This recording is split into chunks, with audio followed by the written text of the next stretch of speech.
Daniel Knoll, l'un des fils de Mireille Knoll, est désormais en ligne avec nous. Bonjour. Bonjour. Daniel Knoll, votre maman Mireille a été sauvagement assassinée le 23 mars 2018 à l'âge de 85 ans à son domicile parisien du 11e arrondissement. Ça fera 6 ans jour pour jour demain. J'ai d'abord envie de vous demander comment vous allez aujourd'hui et comment vous appréhendez cette date aussi. Vous savez, pour nous, de toute façon, ce qui s'est passé, c'est un grand malheur. Et ce grand malheur a été perpétué avec ce qui s'est passé le 7 octobre, puisqu'on a ressenti la même douleur multipliée par toutes les personnes qui ont été assassinées dans le sud d'Israël.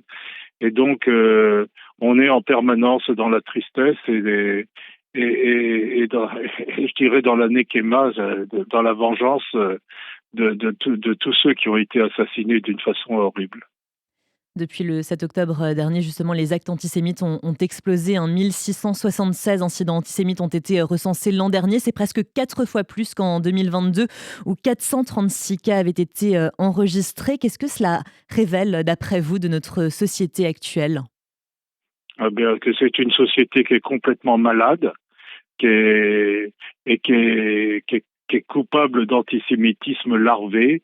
Je pense que ça faisait longtemps que les antisémites se retenaient et que maintenant, il n'y a plus de limite. Ils n'ont qu'une envie, c'est de faire la peau au peuple juif qui lui essaye de vivre dans la paix et dans l'amour du prochain.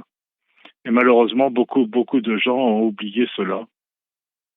Et comment faire pour lutter, d'après vous, contre les préjugés et la haine à l'égard des Juifs qui persistent au sein de notre société française ? Euh, Si j'avais la réponse, ça serait formidable. Mais déjà, on interdirait les frères musulmans en France. Ça serait déjà quelque chose de positif. Et puis, c'est surtout l'éducation dans les écoles, dans les lycées, dans les collèges. Il faut donner de la culture à tous ces enfants qui malheureusement n'ont plus d'idéal, n'ont plus rien dans la tête. Je veux dire, à part les jeux, je ne sais pas ce qu'ils savent faire. Vous militez d'ailleurs depuis plusieurs années pour instaurer une journée annuelle Mireille Knoll lors de la semaine de lutte contre le racisme et l'antisémitisme. Quels sont les retours que vous avez obtenus jusqu'ici et quels sont les projets éducatifs sur lesquels vous travaillez ? Eh bien, pour l'instant, c'est vrai qu'on a rencontré les conseillers de Monsieur Macron, mais on n'a toujours pas de retour.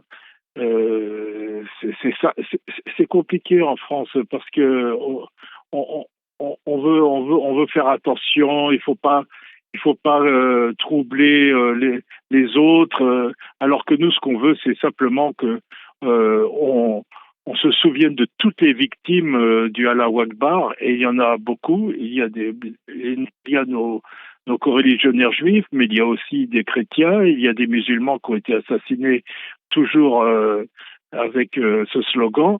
Et donc, on lutte toujours pour que ça s'impose un peu partout, dans les écoles et les collèges. Et puis, on a aussi, avec l'association Mireille Knoll, décidé de faire un prix Mireille Knoll dès l'année prochaine en Israël. En parlant d'Israël, un jardin Mireille Knoll a été inauguré à Petah Tikva. Vous avez également voyagé récemment en Israël avec l'association Mireille Knoll. Il s'agit, d'après vous, de la même idéologie qui a perpétré les massacres du 7 octobre que celle qui a assassiné votre maman. Je vous pose la question car beaucoup font le lien évidemment avec la Shoah et Mireille Knoll était une survivante du Veldiv. Exactement. Je pense qu'il y a pas grande différence, malheureusement, entre ce qui arrive à nos coreligionnaires, à nos coreligionnaires et les Français comme le père Hamel et le commandant Beltrame, et ce qui s'est passé dans le sud, dans le sud d'Israël. C'est la même sauvagerie, c'est la même barbarie, c'est les mêmes genres de pogroms que nous devons à tout prix combattre partout où c'est possible. Pour les auditeurs qui nous écoutent, est-ce qu'un hommage sera rendu à Mireille Knoll ce week-end ? Alors mon frère et moi, nous serons au cimetière samedi matin, malgré Shabbat, puisque c'est le 23. Euh, Sinon, cette fois-ci, il n'y a rien qui a été prévu, Mais sachez que nous sommes le 28 mars, nous serons à Marseille, Mhm. et là nous allons inaugurer à nouveau une allée Mireille Knoll dans le 8e arrondissement. Ça vous touche justement qu'on perpétue de la sorte la mémoire de votre maman au fur et à mesure des années à travers ces allées notamment et que vive ainsi son souvenir? C'est très important parce que on veut pas qu'on se souvienne des noms des assassins, mais on veut que les victimes, elles, ne soient jamais oubliées.